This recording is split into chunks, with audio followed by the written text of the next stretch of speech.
Tom ஹாலண்டோட Spiderman 4க்கான shooting ஒரு கூடிய சீக்கிரம் ஆரம்பிக்கும் போது எனக்கு தெரிஞ்சு அடுத்த வருஷம் ஆரம்பிச்சிடும் வந்து நம்புறேன். இப்போதைக்கு ப்ரீ ப்ரொடக்ஷன் ஒர்க்லாம் ஸ்டார்ட் ஆயிருச்சு. இப்போதைக்கு அதோட working title king in black அப்படின்னு தான் சொல்லியிருக்காங்க.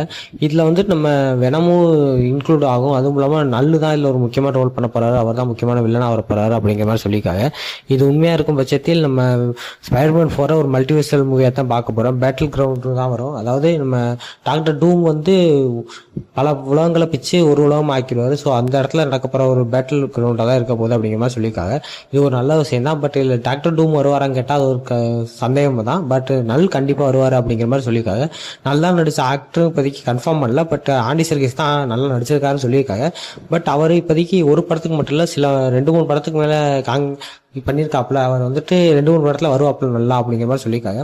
இது ஒரு நல்ல விஷயம் தான். பட் ஸ்பைடர்மேன் 4 ஒரு கிரவுண்ட் லெவலாக தான் கொண்டு வரணும்னு கெவின் பேக்கே நடிச்சாரு. பட் இப்போதைக்கு அது மல்டிவர்ஸ் ஆக போகுது. இதை பற்றி உங்கள் தாட்ஸ் நிறைய